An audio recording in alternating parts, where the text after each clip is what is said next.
So I guess the real question is Lego better in real life or in video game format? Well, video game format, you don't have the risk of standing on it and injuring yourself. Very true. The Gaming Lovers Podcast with Brendo and Jem. G'day and welcome to episode 48 of the Gaming Lovers Podcast. I'm Jem. I'm Brendo. The gaming lovers are here, and we're here to talk games. Specifically, Lego games. Lego of my games. Bad puns out the way early, thank you. Oh, I have a feeling there'll be a few of those. Before we start talking about Lego, though, we have some gaming goals to rehash, I believe. So quick. Yeah. So quick. We're just jumping straight into it today. Well, do you have somewhere to be, do you? I would like to play video games. That's right. People don't seem to understand that you can't be a gaming lover without allocating copious amounts of time to play video games, which means all other obstacles in your way have to be compressed, including podcast recording. Is that right? Well, life has just been so crazy the past few weeks. I'm feeling like I haven't had as much downtime, so I'm hoping to kind of get back into being able to have some more longer gaming sessions. So, yes. Just do what I do and just blow off responsibilities. It's a much more enjoyable way to live your life. Enjoyable in some ways and then bad in a lot of others. Until consequences catch up with you. Yes. But I'm all about short-term gain. Oh my goodness.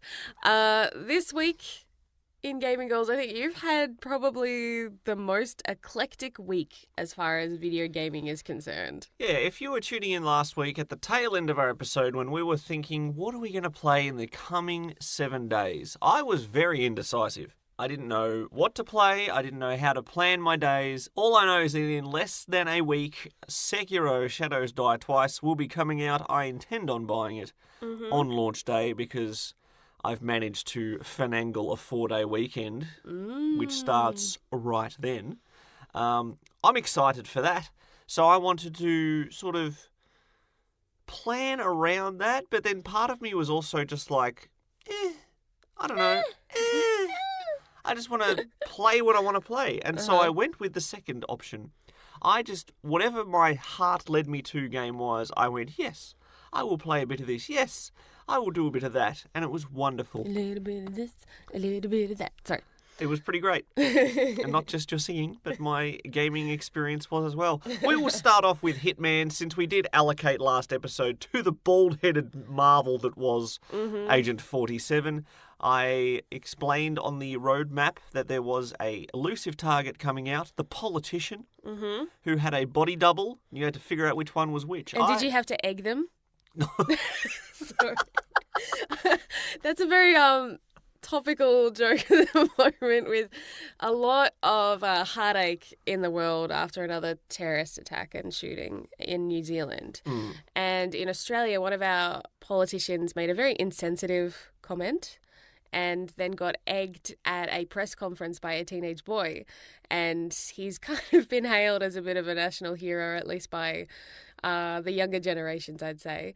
And so now everyone's like, yes, that's how we deal with our politicians. If we don't like what they say, we just egg them. Well, personally, I can't recommend egging politicians. How do I segue into assassinating them? Because that's exactly what I did in the Hitman 2 elusive target of the politician. I live streamed my adventures. I was playing blind, and I did not even do a warm-up session to begin with. I haven't played Hitman since January. Oh, man. Pre-4 in Feb. So I was a little rusty. I may have tried to choke a guy out while holding my pistol, and the first guard that I tried to subtly take out may have ended up with 3 bullets inside of him by accident. Whoopsie. So from then on, I knew, well, I'm not getting a silent assassin rating, so I played again a little loose with the rules. Didn't play as 100% stealthy as I normally do, but I was able to knock out one of the politicians. Didn't know if it was the body double or not, and then realised I can't hear her make a conversation. Maybe that was dumb. So I had to base my assessment on whether she was the real politician or the fake politician entirely on the second person, and whether I did it or not, I'll let you enjoy the video if you would like to see me succeed and or fail. Mm-hmm. Because you could always eliminate them both. That's the easy way out. But I did play that. I played it not as well as I thought I would. Mm-hmm. Just wanted to show off my amazing Hitman skills. Whoops. Can't remember which button is to run. Oh well. Well, you can find the link to Brendo's live stream channel on our website at thegaminglovers.com, I believe, at the top there. All the links to those sorts of pages are nice and accessible for you. Mm-hmm. What else have you been up to? Or just punch a little Hyper Brendo into your, not little Hyper Brendo, I'm actually normal sized, but Hyper Brendo into the search engine. Just make it really confusing for people. What else have you been playing this week? Well, I do have the guilt and responsibility weighing on my shoulders of a failed 4 in Feb. I've been making some progress in Legend of Zelda: A Link to the Past. Obviously, the pressure's off. It's not February anymore. That ship has already sailed into the sunset, so I can take my time with it. And boy, howdy, I did not get along with Zelda on this last session.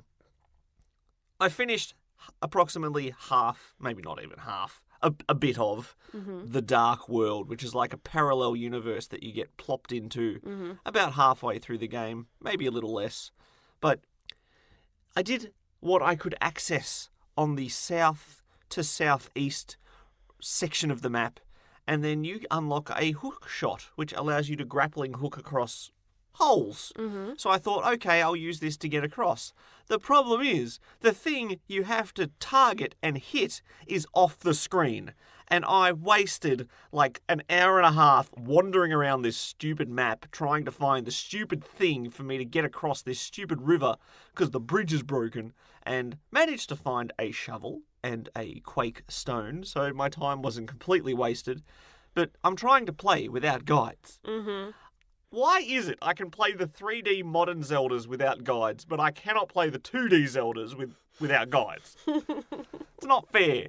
So after that frustration, I got through the next temple dungeon in the Lost Woods, the creepy skeleton dungeon. So that's done, and then I decided to take another break from it. I'll do maybe one dungeon a week for the rest of my existence, it seems. But that was that. And the big question was, what am I going to play portably on the go, at work, on my breaks, while the TV's being used by a certain other gaming lover? These are life's big questions. And again, I went where my heart led me. And for some inexplicable reason, it led me to a 3D platformer with a fuzzy little friend of mine called Sly Raccoon. Oh. I have the Sly trilogy on my PS Vita, a series that debuted on the PS2, got a HD re-release on the PS3 with a collection of all 3 games, and that also made it to the Vita. I have that, and I decided to re-download those games and jump right back into it. And the funny thing with those sort of games are, because it's been that long since I've played it, certain things are vivid in my memories. I remember the boss fights. I remember if you took a screenshot and it was printed out of my brain, it would match up perfectly. And then there's other levels I'm like, I have no memory of this. What is this hovercraft with laser guns? This is so weird. It's like Gandalf in the Mines of Moria. It's like, I have no memory of this place. Well, there are certainly situations where I've had no memory of this place, but I love the character and just the personality this game has. I enjoy the cutscenes, I enjoy the banter, I enjoy the unlockables, finding all the little bottle clues so you can open the safe at the end of each level to unlock a new ability. I'm all about unlocking new abilities, ever since Banjo-Kazooie. Ooh, that is my favourite thing in the world for platforming games. So I decided to give that a spin. It has captured me. I am in love with it. And although the first game is fairly short, I've completed 3 out of 5 worlds. I will not be turning away from that anytime soon because I'm having a barrel of laughs. Sounds like you've had quite the busy week. And I played a little something co-op with you as well, but I'll let you take the floor before I drown everybody out. Before I get to that, though, because I think that segues quite nicely into our main topic. So... Oh, and I've been playing Stardew Valley because that's like an addiction for me now, and I can't stop. think that's a given for both of us at the moment. So just assume for now until forever that we're playing Stardew Valley, whether it be on our phones, because you finally got to be able to download that on Android. Why would you share that with everyone? Now I've got it on two things.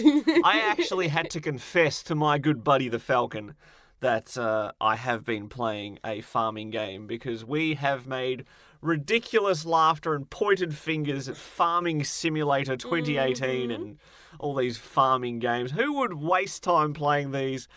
Oh, by the way, buddy, I've been playing a farming game. And it's a wonderful, relaxing game. Forgive me, Falcon. So we've both been playing Stardew Valley. And I think you've made far more progress than I have. You've hit, you went past, level 100 in the mines, and I'm still, I think at 15 or 20. So that just shows the gap, I think, between what we've played. Part of me expected 100 to be the end, and then there was another ladder down, and I'm like, no, I thought I was done. The never-ending mine. I played a smidgen of Mass Effect. A smidgen.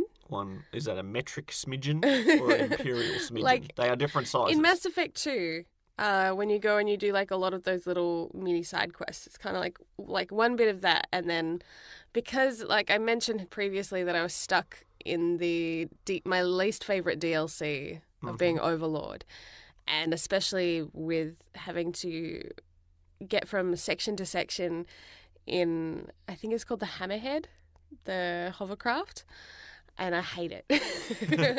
Hate it so much. It's because it takes one shot from those turrets and it can explode. So it's so annoying. Look, for space safety, it was imperative that they painted the outer layer of this thing with flammable liquid, because all it takes is one bullet and you're on fire.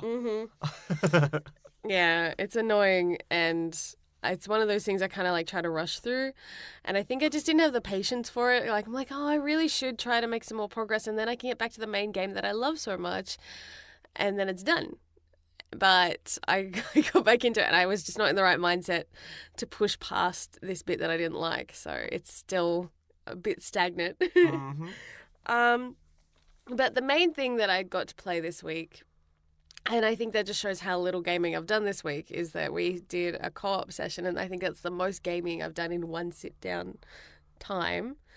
Why do you sound so disappointed that your gaming time was mainly sitting next to your husband? No, playing it's the not same that. Game? It's not that. It's just that that just shows how little it's been, because that wasn't a long session. That's why I'm sad. We started the new Lego DC Villains game. Super villains. And you can create your own original character. Which, of course, meant Jem played that section for 45 minutes, making sure it was all perfect. I got to name my character. That's always the part that takes usually the longest, but I actually came up with something pretty quickly. And weirdly, I didn't create a girl, because the face that I found, that's one of the first things you do, is you choose your face on the Lego character. And I found this really derpy, weird, almost creepy looking, just blank face. Not completely blank, but just dot eyes and a line. It's just the default Lego face. There's all these fancy ones with eyeliner or beards or stubble. Or age lines. Yeah, all these different complexities, and Jem found the one with the least detail. And as a result, all these other characters she's interacting with, all these other supervillains, have the detailed faces, and then she's just there looking like a paper bag that's had two eye holes cut out of it and a smile. It looks so creepy. I love it. So I chose that face, though, because I'm oh, you look so derpy. And because that didn't match any of the female hair and stuff like that, I'm okay, so that makes this a guy. So it made it changed all the other choices from then on. So I named it after a cartoon character that my friend and I had made in high school called Bobbis. I'm like, yes. Would you care to explain Bobbis's fashion sense as well? I was just trying to go for like the weirdest things in there. Like I didn't want to choose like because you can use like the superhero costumes and stuff like that. Mm-hmm. But I was going through some of the other patterns and I found like an ugly sweater pattern. And so I'm like, yeah, we'll put him in a sweater, and then like clashing kind of pants, Oof. and have him look like a weird grandpa. That's his greatest crime against humanity is his clashing fashions. And so because of that, then it gave him like stark white hair. So he's like this old grandpa with a creepy face. Perfect. Yep, that's my supervillain, Bobbis. So, lots of fun and really interesting to kind of have another entry in the Lego series video games where they've got original dialogue that's voiced, because very early on it was all just meh, meh, kind of like sound bites. Mm-hmm. So it's been fun, and I'm pretty sure... Oh, we're back to Kevin Conroy as Batman, Mark Hamill as the Joker, Tara Yes. Strong as Harley Quinn, and who knows who else, because we're barely even scratched the surface. Nolan North is Ultraman, and that's all that matters. I just hope he yells out, shoot the spore on his chest. Shoot the spore on his chest.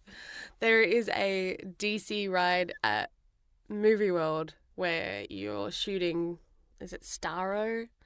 Those... What a name.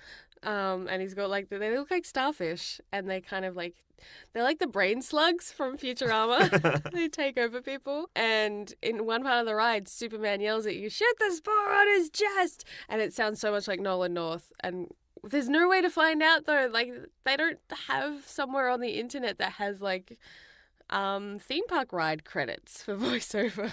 Well, just to clarify, he does not play Superman in this game. He plays Ultraman Yes. of the Justice Syndicate, Yes, from World 3. including Owlman and Fish Boy or something. I don't know. There was lots of fun names for the alternate universe Yes. versions Like of the almost like Justice League. almost like cheap knockoffs that you would see The Green Ring.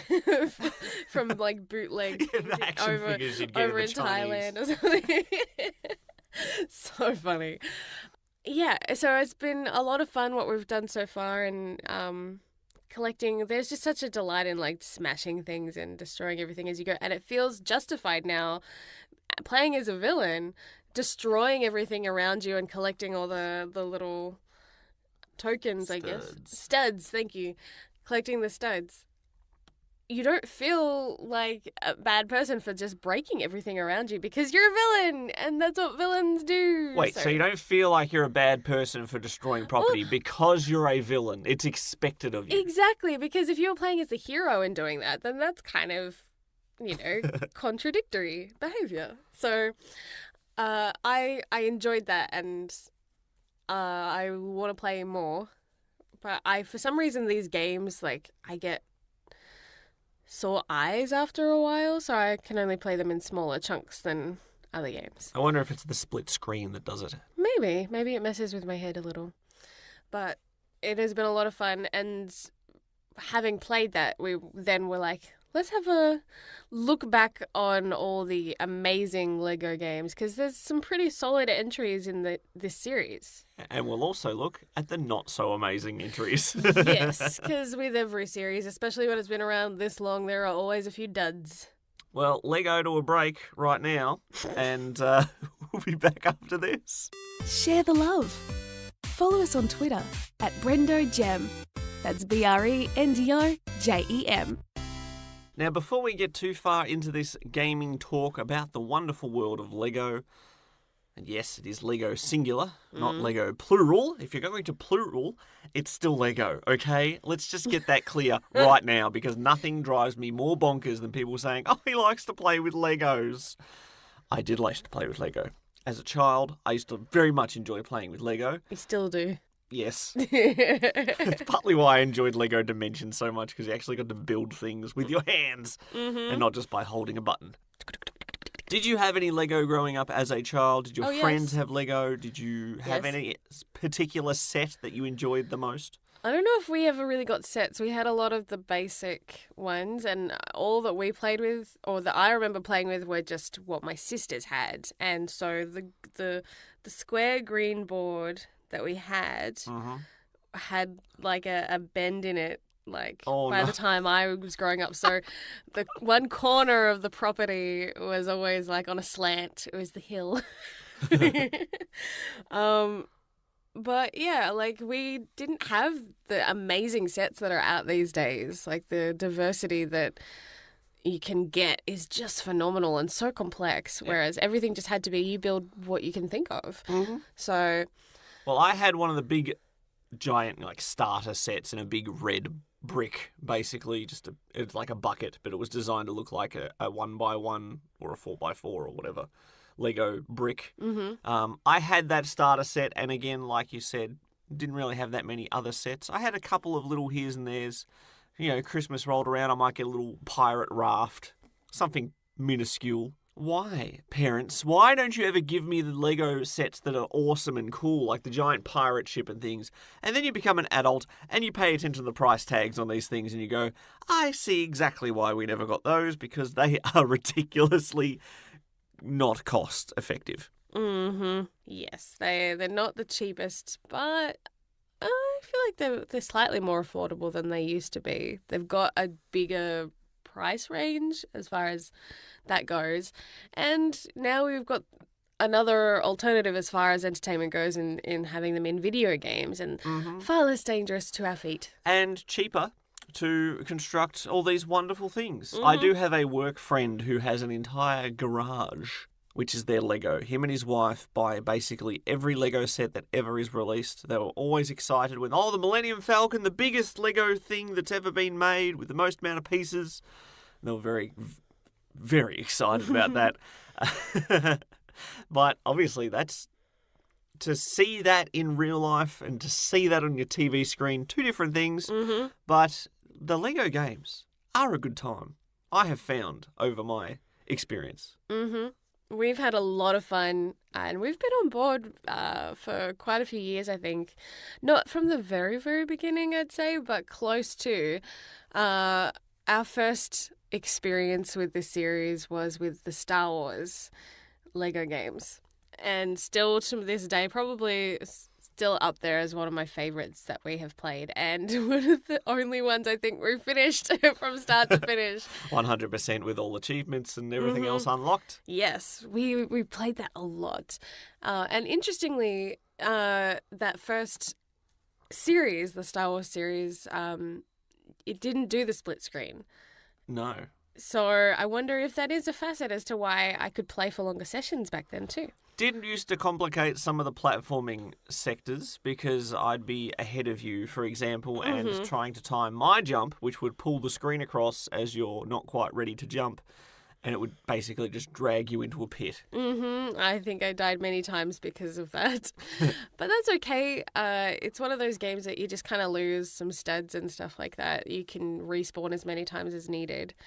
So it's kind to weaker gamers, or like if you're having kids play along with you, they can run around and just destroy things while you do all the legwork. Or the puzzles. Yeah, exactly. So I think that was fun for me, was that we could just muck around and I didn't feel like I was letting you down if you went ahead of me and I would just explode into a million pieces.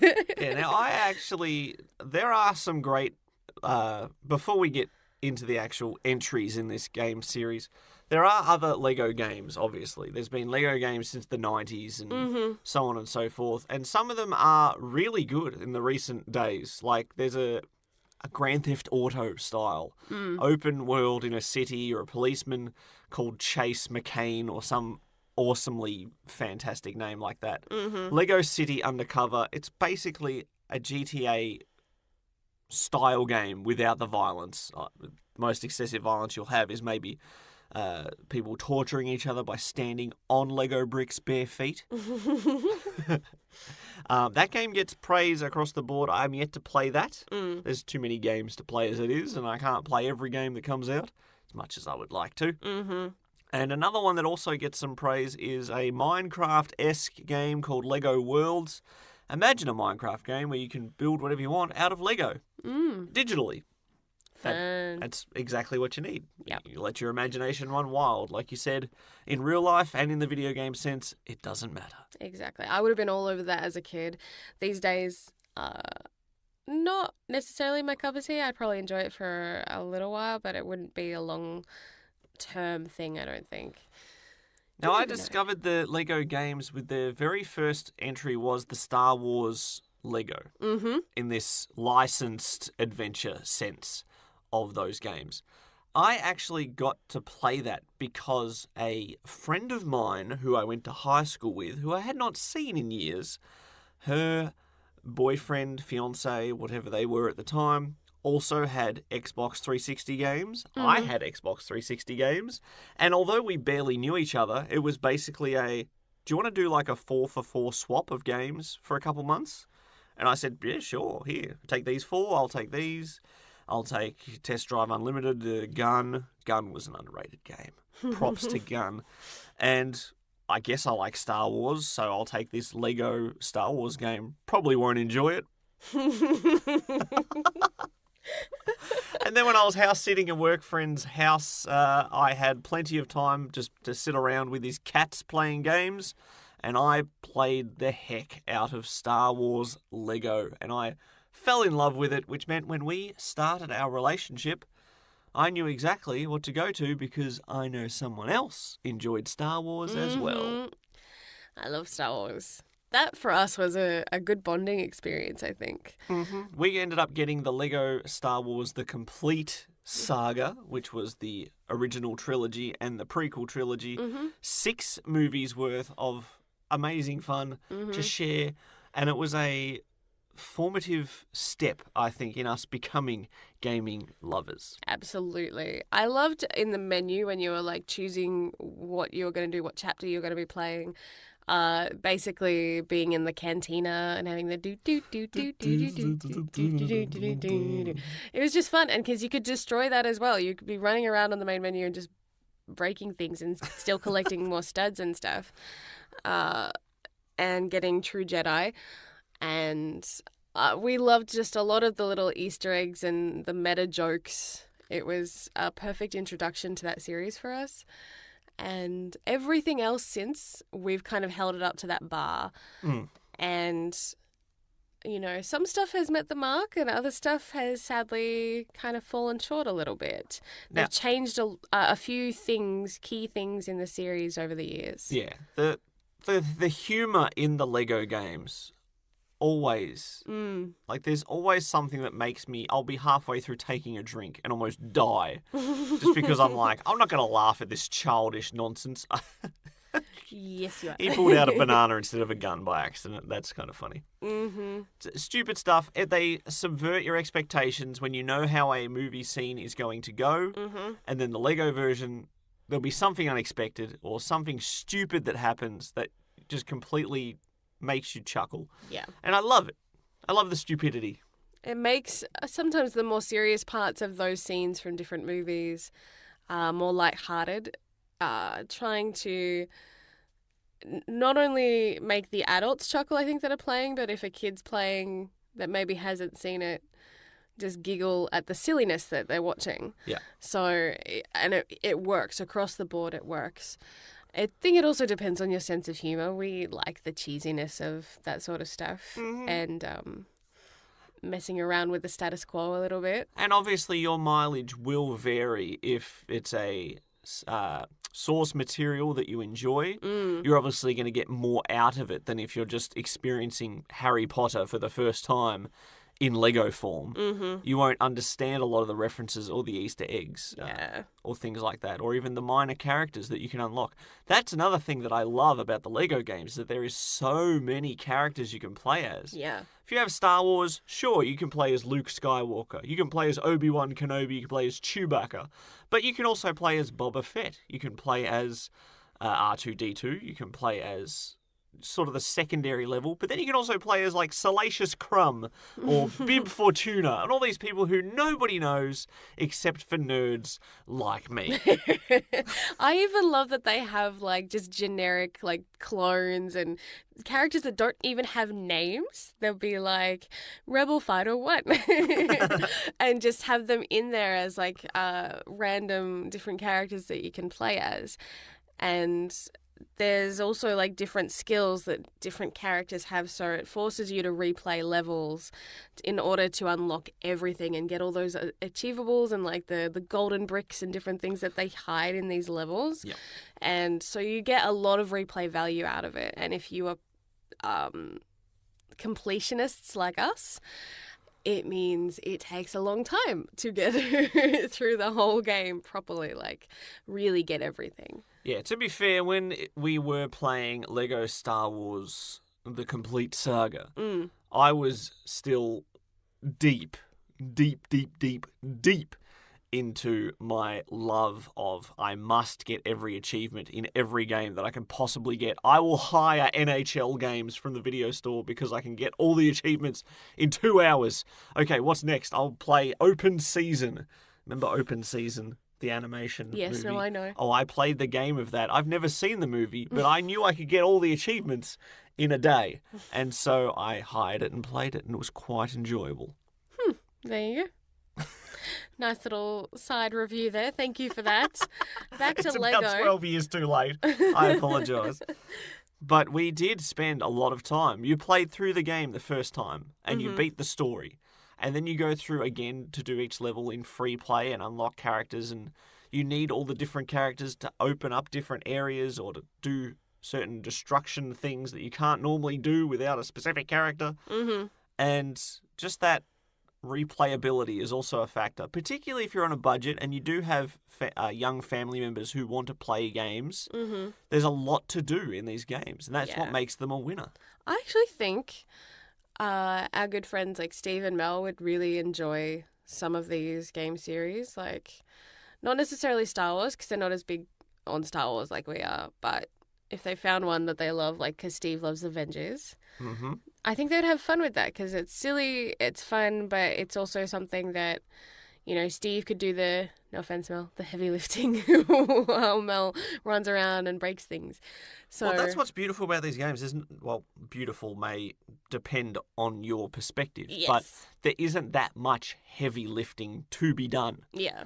If It's there's not a that puzzle, complicated. it's usually not that complex. It's just mostly a case of using the right ability of the right character at the right time. Yes. So, And I think that's done very deliberately, making it as accessible as they can to as many people as possible, which for then gamers that love hard games and won't play anything unless they're ridiculously hard probably don't love Lego games. That's okay. They have their games. They can go back and play Dark Souls. So Star Wars was our introduction and still one of our favourites to this day. There are so many in this series that we haven't gotten around to playing, some that we own and that we've collected and just not touched as yet. well, series fatigue can also be a There's- factor because we went hard into the Lego series early on, and pretty much everything that came out was something that we were interested in. Star Wars came out, we were interested in that, and Indiana Jones, I'm interested in that. And then Harry Potter and Lord of the Rings, and suddenly Yes. we're like, are they just making these games for us? This is incredible. And they have done The Incredibles. They have done this. Is this the Incredibles? That's fantastic. It's so cool because Lego has access to pretty much any franchise. So early on, when Lego first kind of came out, they had the licensing to make replicas of all these characters, and they've had them and owned them for a long time.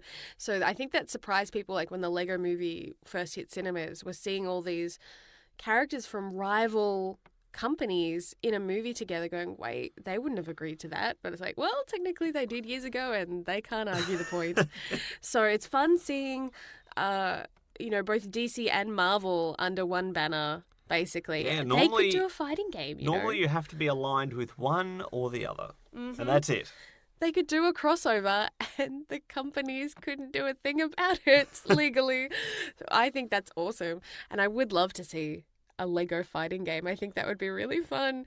Anyway, let's get back to this series because I think we can talk about the ones that have done well and the ones that have done not so well comparatively, and our favourites, I think. Now, many of these games, particularly the early ones, do get a console version and a handheld version. Obviously, they are different games. We are ignoring the handhelds for this episode. Sorry, guys. But we want to focus on the most mainstream entries possible and to keep the consistency across the board. Okay, let's start off with, I guess, the weak links in the series. Not that there's many, it's been pretty solid since its inception. Yeah, most of the criticism that goes towards these games is that it is more of the same. Mm-hmm. Just with a different skin, different locations, different characters from different franchises. And again, maybe you enjoy one more than the other based purely off the setting or like the franchise. And the nostalgia factor too. Of course. But there are certainly one pair of Lego games that do have considerably lower scores on average than the rest. Mm-hmm. And sadly, everything is not awesome. Oh, the Lego movie may be awesome. The video game about the Lego movie, not so much. Not even cracking the 7 out of 10 mark, which is a shocking thing in this day and age of video game reviews. The Lego movie video game did not translate the incredible experience that was the Lego movie into the lounge room with a controller in your hand, because you can still watch movies in a lounge room, so that was not going to be a good analogy, but if I talk long enough, people will forget how dumb it was. Or not. Or not. Now, you'd think that something that contains Batman and Unikitty and even just the shining star that is Emmett, how could they go wrong when they had such a great movie based on Lego, which looked like a Lego video game, but it completely falls off the wagon compared to the other entries? Mm-hmm. Now, even worse, just recently, the Lego Movie video game 2, I don't even know, that's so confusing. The Lego Movie 2 video game. Mm-hmm. Well, there's your problem. That's why you're being rated so badly. That has recently came out. And guess how it's faring score-wise? Worse than Anthem. Oh dear. Oh dear. 49.67% at the moment. There has not been one of these franchised mainline Lego games to review anywhere near that bad. Yeah, they've all been in the 60s. This one is the first one to dip that low. So that speaks volumes, I think. It's a little bit disappointing, but I think many video games have fallen into this trap of just taking a movie and not replicating it very well into a video game format. And weirdly, like, Lego has done that well with everything else, except something that is kind of an original product of their own. Mm-hmm. How funny and a little sad that when it's based off their own Lego movie, that they can't recreate that faithfully into a video game. Maybe it's because the novelty isn't there of seeing, Captain America in Lego form, because you're seeing the Lego movie characters in Lego form, which they already are. Yeah, that's true. It does have that factor, but it could still have some of the humor. I think maybe because the movie itself has so much of that meta humor in it, that the video game might have needed something else to carry it over the line. I don't know. We haven't had the chance to play those games, so a lot of this is speculative. Well, I'm fairly certain they're using a similar, if not the identical game engine that they've used all these years, and it's starting, as they push the boundaries, it's starting to fall apart. I mean, there's a lot of claims about frame rate issues, pop-in, screen tearing, button delays, and just flat-out crashes, which is never good. No. And sadly, everything is not awesome. That's a shame. But apart from that, there have not been too many games that have completely stunk out the joint in the Lego franchise.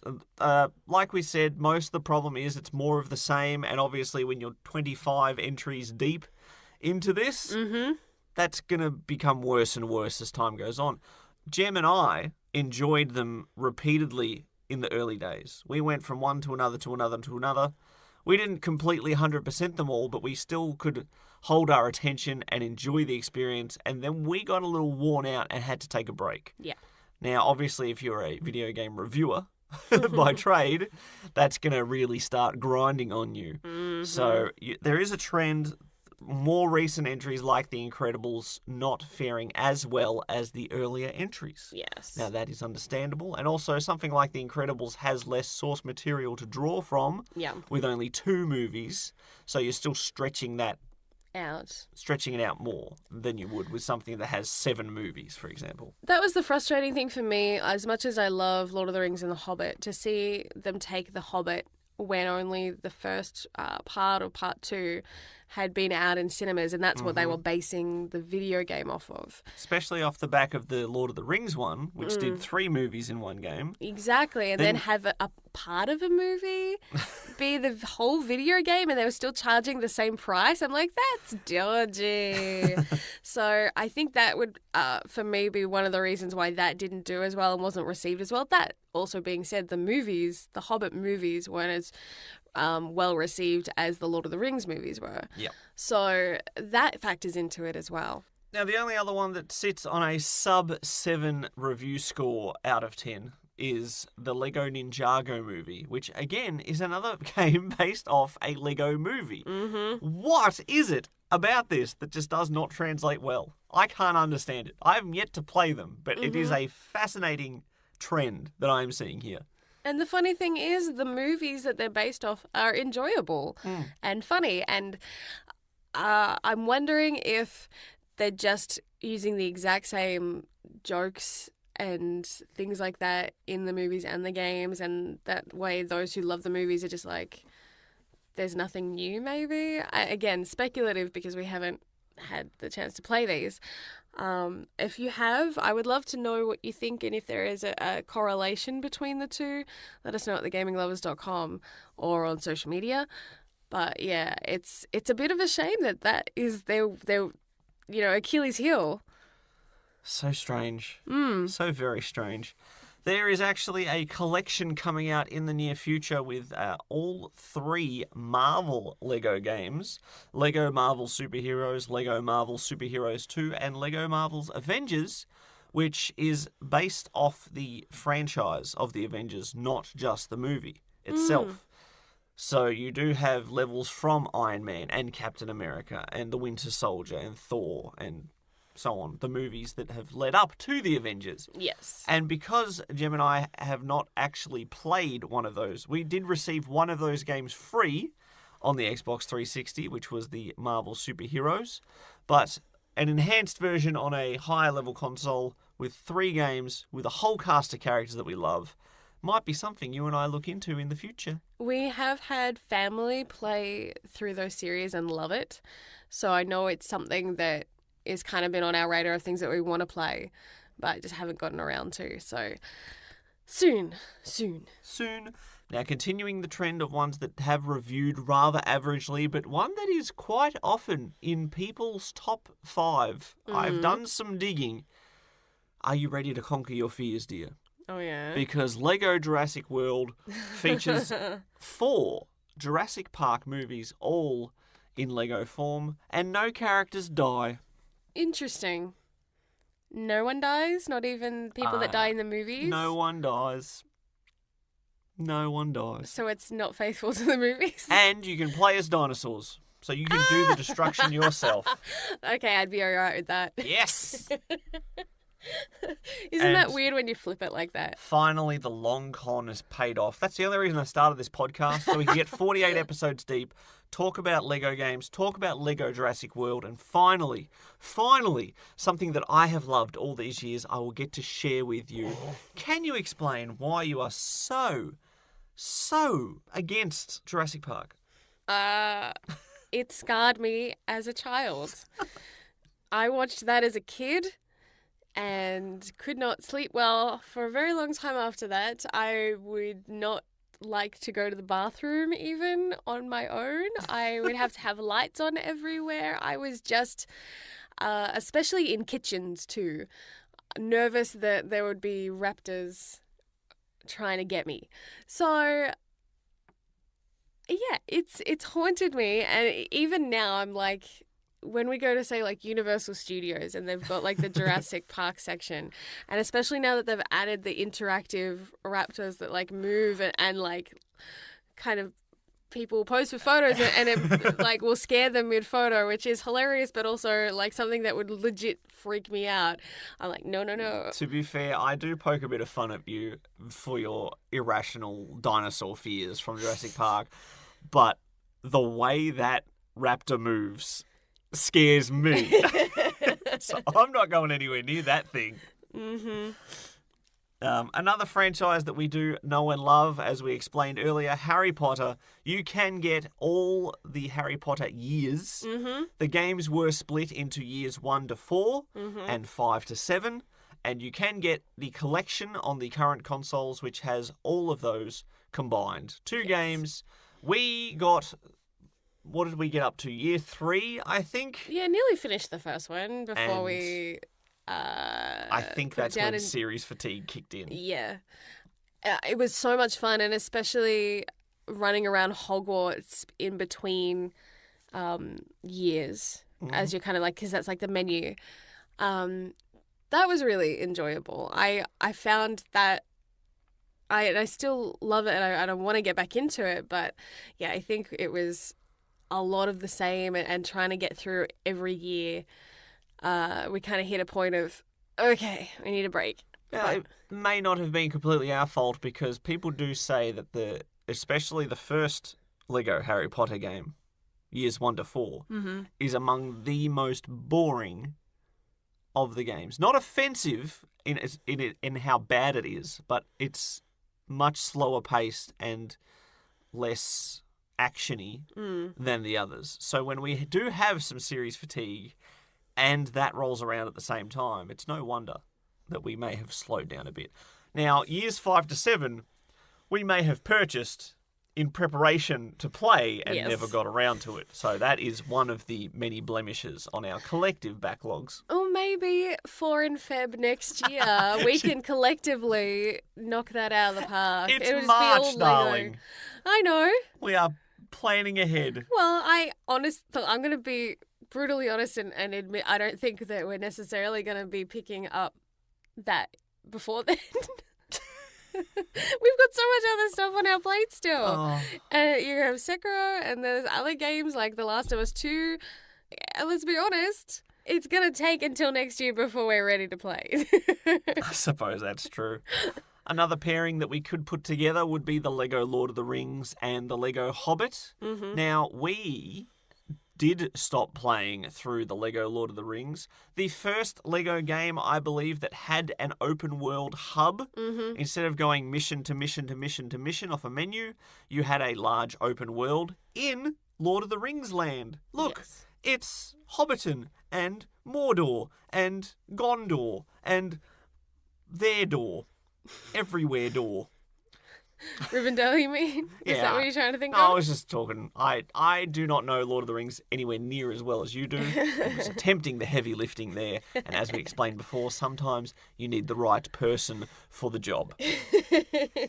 Yeah, Lord of the Rings is one of my favourite like movie franchises, or at least the trilogy, that first trilogy, one of my favourites of all time. And when I'm sick, I get the extended editions out and we'll just watch that start to finish in my weakened state. There's something so relaxing though about the music when you're in Hobbiton with the flutes and things like that. It's just so relaxing for me. But as much as I loved running around Hobbiton and exploring that, I think what was a little jarring for me in the Lego series was hearing audio lifted from the movies and put into the game after years of kind of sound bites. You know, to have that, it was, a little strange. Yeah, it's sort of added to the quirky personality of the Lego games just to have them be mute, basically, yeah. and be more expressive with their actions to try to get the point across. And if you had seen a Star Wars movie, for example, you know what they're trying to get across at this point, and they would use signs or, act out what they're trying to explain without the need for words. Exactly. So the changes of the game, there was more to do between levels because you had the hub world, which slowed you down a bit. You also had side quests for like the first time in a Lego game. Mm-hmm. And the fact that you had the actual audio from the movies, which meant these previously mute, silly Lego games felt more grounded in reality. And I don't know if I really enjoyed that early on. Mm-hmm. It felt like a different game to what we'd played before. Yeah, I both loved and hated it. I think for me, obviously, the fact that I love Lord of the Rings so much was what was driving me through it. Mm-hmm. But then all these new mechanics kept irritating me because we were so familiar with all the older mechanics. It was kind of like sometimes when you switch between consoles and you're so used to say hitting X to do stuff and then you go and play the Nintendo and the layout's a little different and it throws you a curveball and it takes a while to adjust. It was like that, getting used to new mechanics. Not necessarily bad, just different. And one of the reasons that we really stopped playing was because it full on glitched out on like a boss fight. Yes. And then we couldn't get any further and we stopped and then we never put it back in. Our game crashed and so we reloaded it and got to the same point and the game froze again and we're just like, well, I'm not wasting my time doing that entire level for a third time. We'll take a break from that. And that was about 8 years ago. Maybe not 8 years, but that's what it feels like. It's been a while. Before we get to what we find to be the better side of things, it's almost like we're doing a reverse order. Because most of the time we do these sort of things, we rattle through the games in their release dates. We're trying to start at the weaker ones and work our way up to the goodies, which means we're basically running in reverse order for this series. Not always, though. We're grouping them up. It's a bit mishmash. But one I do want to talk about, one that did not get as well received, was Lego's Pirates of the Caribbean. Now, you've got 4 movies to pull from there. Again, a great variety of incredible movies, action sequences, memorable moments, and yet people do not like this game in Lego form as much as the others. It's a shame because you'd think, especially the first Pirates of the Caribbean movie, would lend itself really well to the meta jokes because it kind of has some of them in the movie. But then again, so does the Lego movie. So maybe that's the issue. I don't know. But yeah, I mean, I loved the first Pirates of the Caribbean movies. They obviously started weakening the longer that they dragged that out and tried to milk money out of that franchise. Yeah. That poor cow is just like completely dry now. Weird. But you know what I mean? Like, they have done that to death, unfortunately. For something that was based off a ride at Disneyland. The critics mostly said it didn't enhance the experience of the Lego games at all. There were no advancements in the gameplay or anything. It was a literal more of the same with a different paint job. Yep, reskinning. No improvements at all, which is probably what lends itself to a lower review score. Which is a shame because Jeffrey Rush, he's awesome. Yes. Yes. Yes. Yes. Yes. Yes. Up next, we're going to be looking at the creme de la creme of the Lego games right after this. You're listening to the Gaming Lovers Podcast. Want to join the conversation? Visit thegaminglovers.com. Record your comment or question by clicking on the button on the right-hand side. And you could be featured in the next podcast. I'm Batman. No, you're actually not. Yes, I am. Are you sure?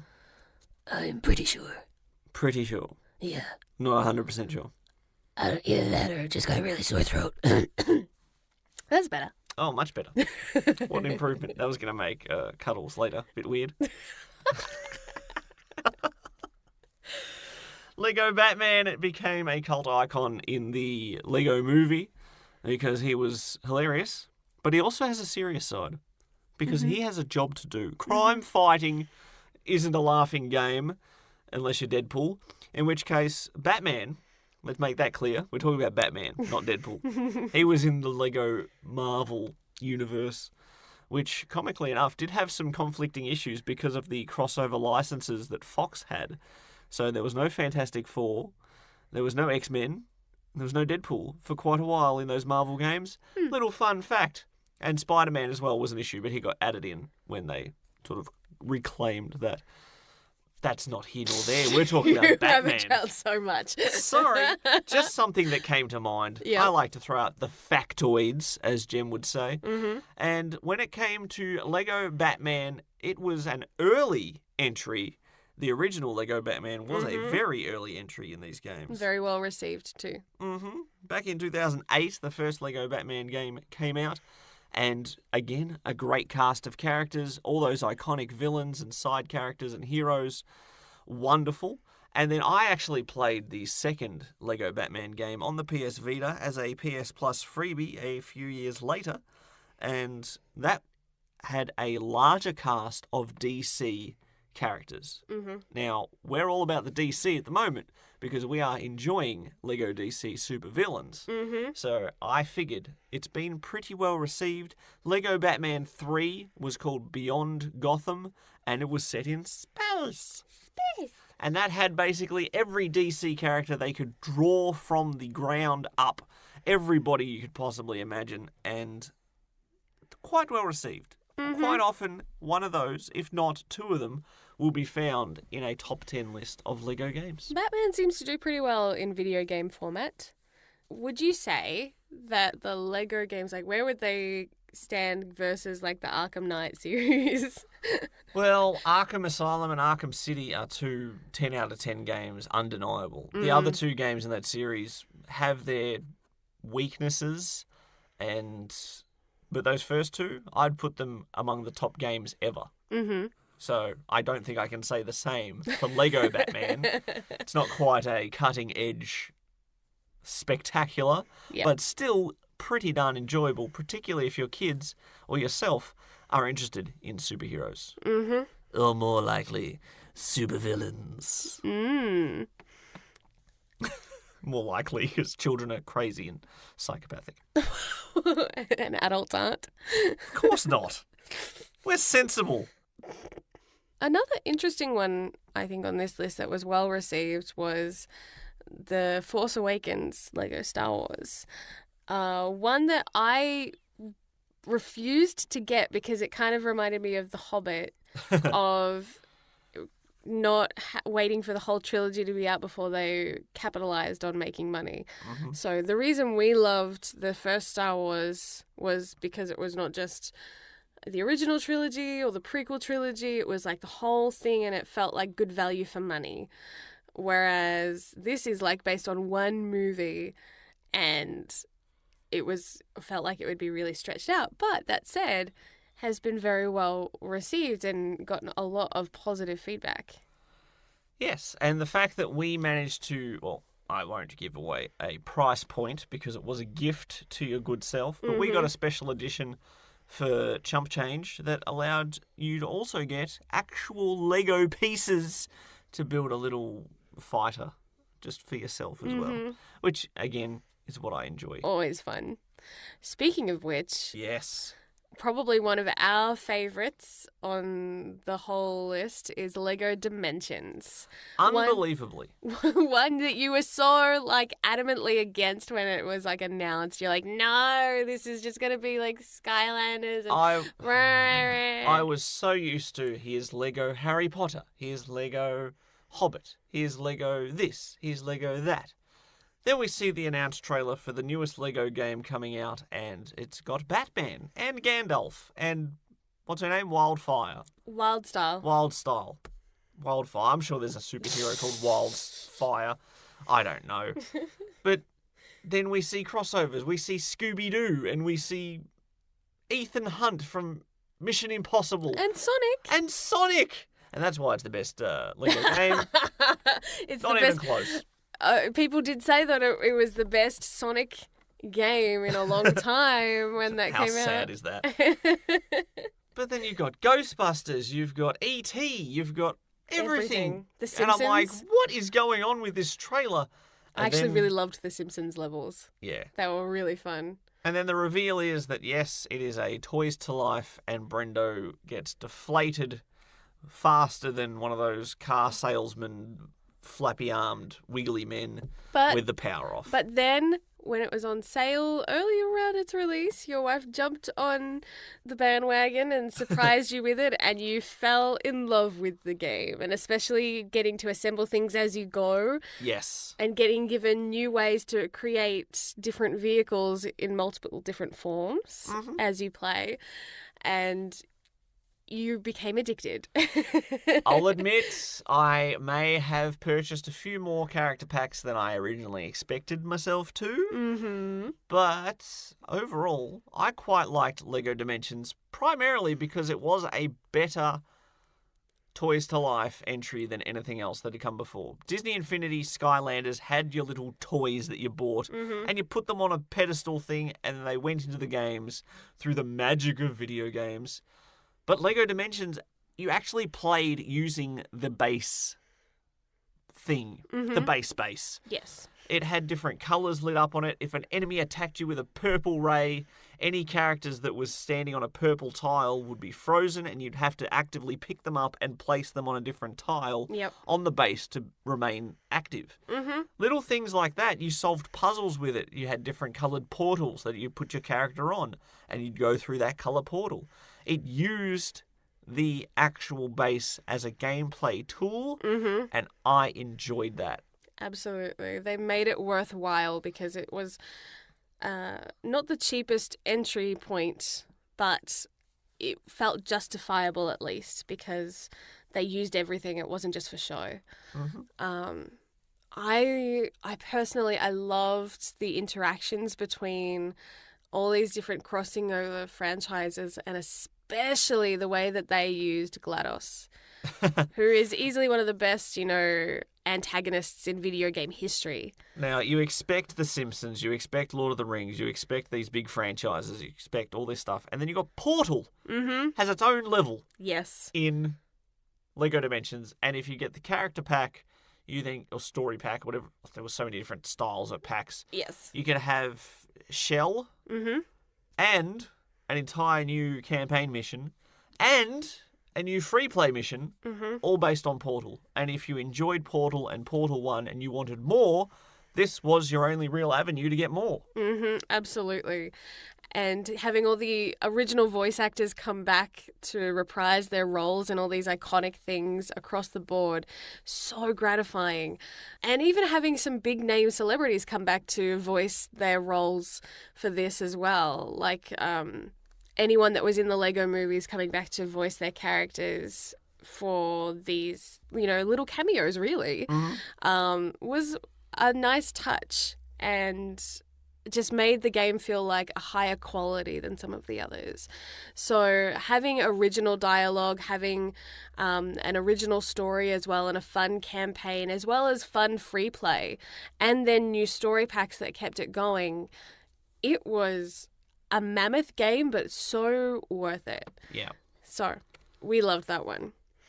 And I think that ties in really well as far as the newest with the LEGO DC supervillains, of having an original campaign and story and proper voice acting, and not just lifting dialogue from a movie. Yeah. Makes it a better quality game. A lot of the campaign-based ones, when you got Star Wars, Lord of the Rings, Harry Potter, you're following the existing franchise level for level along that storyline, the existing storyline. Whereas the Marvel ones, for the most part, your LEGO DC villains, your Batman ones, they sort of have original campaigns. Yeah. So you sort of don't know what to expect. You won't have that same nostalgic feeling of going, oh, I know exactly where this is.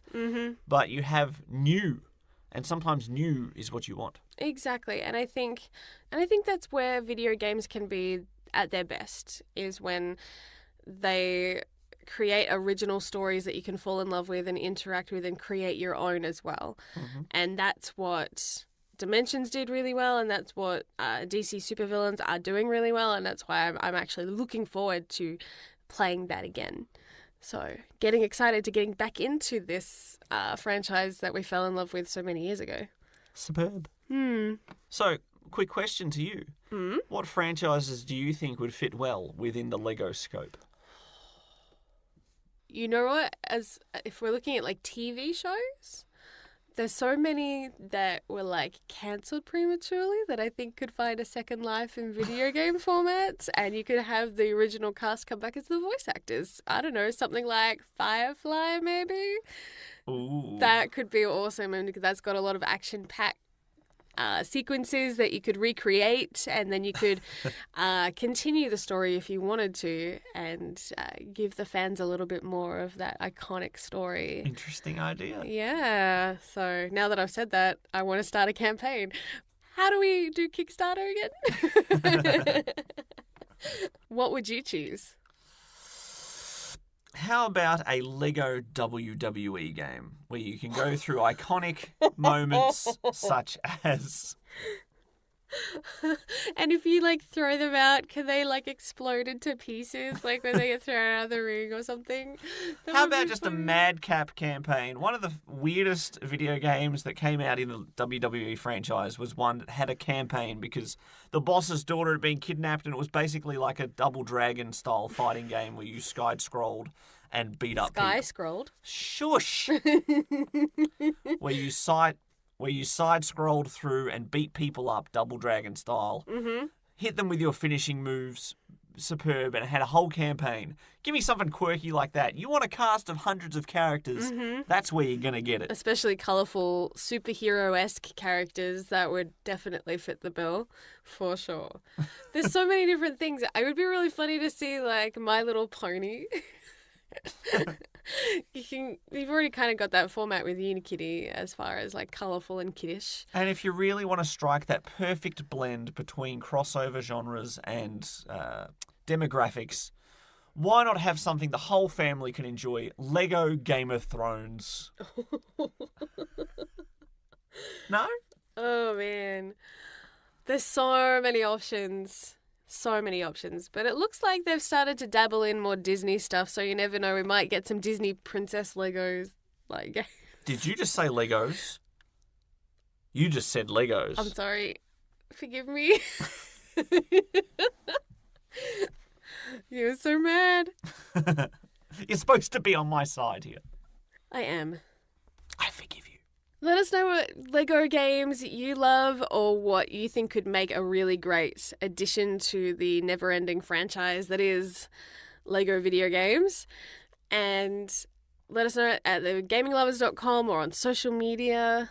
There's a lot of stuff to look forward to as far as the video game world itself, with a lot of big news on the horizon, especially coming from Google.